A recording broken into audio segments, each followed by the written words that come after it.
गरुड़ा पुराना। मृत्यु के बाद मृतक की आत्मा यमलोक पहुंचती है, लेकिन इस यात्रा में जीवात्मा को 47 दिन का समय लगता है। और इन दिनों में आत्मा के साथ क्या होता है, इसके बारे में गरुड़ पुराण में बताया गया है। गरुड़ा पुराना। लॉर्ड विष्णु नीति। मृत्यु जीवन का अटल सत्य है, यानी जिसका जन्म हुआ है उसकी मृत्यु निश्चित है। पृथ्वी पर आए हर एक जीव को इस लोक को छोड़कर जाना पड़ता है। भगवान कृष्ण ने भी गीता उपदेश में आत्मा को लेकर कहा है कि शरीर नश्वर होता है और आत्मा अमर होती है, यानी मृत्यु के बाद शरीर भले ही नष्ट हो जाता है लेकिन आत्मा जीवित रहती है। अब प्रश्न यह है कि यदि आत्मा जीवित रहती है तो मृत्यु के बाद आत्मा का क्या होता है? इसका जवाब आपको हिंदू धर्म के महत्वपूर्ण और पवित्र ग्रंथ गरुड़ पुराण में मिलेगा। गरुड़ पुराण में भगवान विष्णु के वाहन पक्षीराज गरुड़ पूछते हैं, नारायण, मृत्यु के बाद आत्मा का क्या होता है और आत्मा कितने दिनों के बाद यमलोक पहुंचती है? गरुड़ के सवाल का जवाब देते हुए भगवान विष्णु कहते हैं, मृत्यु के बाद जीवात्मा को यमलोक तक की यात्रा करने में पूरे 47 दिन लग जाते हैं। इन 47 दिनों के दौरान उसे कई तरह की यातनाओं का भी सामना करना पड़ता है। मृत्यु के पहले मिलते हैं ये संकेत। भगवान बताते हैं कि जब किसी की मृत्यु नजदीक होती है तो सबसे पहले व्यक्ति की आवाज जाती है। इसके बाद मृत्यु से कुछ समय पहले ही व्यक्ति को दिव्य दृष्टि प्राप्त होती है, जिसमें मनुष्य सारे संसार को एक रूप में देखने लगता है और इस तरह से उसके शरीर की सभी इंद्रियां शिथिल हो जाती हैं। जब व्यक्ति की मृत्यु हो जाती है तो यमलोक से 2 दूत आते हैं और दूतों को देख आत्मा शरीर का त्याग कर बाहर निकल जाती है। आत्मा के शरीर त्यागने के बाद यमराज के दूत आत्मा के गले में पाश बांध देते हैं और उसे यमलोक ले जाते हैं।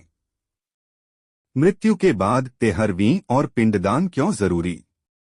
मृतक व्यक्ति ने यदि अपने जीवन में पाप कर्म किए होंगे तो यमदूत पापी आत्मा को गर्म वायु और अंधेरे रास्ते से यमलोक ले जाते हैं और मार्ग में उसे कई तरह की यातनाएं झेलनी पड़ती है।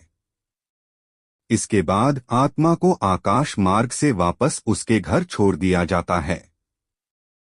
कहा जाता है कि मृत्यु के बाद मृतक की आत्मा अपने परिवार वालों के साथ पूरे 13 दिनों तक रहती है और मृत्यु के बाद होने वाली अंतिम क्रियाओं और रस्मों को भी देखती है।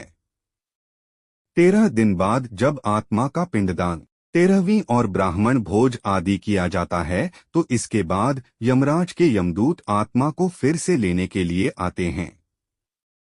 इसलिए हिंदू धर्म में किसी की मृत्यु के बाद 13वीं और 10 दिनों तक पिंडदान करना जरूरी माना गया है, क्योंकि इससे आत्मा को यमलोक तक की यात्रा करने के लिए शक्ति मिलती है। लेकिन इसके बाद भी यमलोक तक की यात्रा आत्मा के लिए आसान नहीं होती है।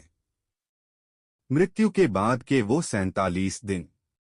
जब 13 दिनों के बाद यमदूत आत्मा को यमलोक ले जाने के लिए आते हैं तो आत्मा को सबसे पहले वैतरणी नदी पार करनी पड़ती है। इस नदी को गंगा नदी का ही रौद्र रूप माना जाता है। यह नदी लाल रंग की होती है क्योंकि इसमें आग की लपटें निकलती रहती है। नदी पार करते हुए आत्मा को खतरनाक जीवों का दंश भी झेलना पड़ता है। इन नदी को पार करने में पूरे 47 दिनों का समय लग जाता है। लेकिन यदि व्यक्ति ने अपने जीवन काल में अच्छे कर्म किए हों या गौदान किया हो तो उसे ये यातनाएं नहीं झेलनी पड़ती, क्योंकि उसी गाय की पूंछ पकड़कर आत्मा वैतरणी नदी को पार करती है। वैतरणी नदी को पार करने के बाद जब आत्मा यमलोक पहुंचती है तो यहाँ यमराज उसके कर्मों का लेखा जोखा करते हैं। इस तरह से जीवन काल में किए कर्मों के अनुसार यमराज आत्मा को स्वर्ग या नरक में भेजते हैं। इसलिए व्यक्ति को अपने जीवन में हमेशा अच्छे कर्म करने चाहिए, क्योंकि अच्छे कर्मों का फल न सिर्फ जीवन बल्कि मृत्यु के बाद भी मिलता है। मृत्यु के बाद आपके कर्म ही आपके साथ जाते हैं।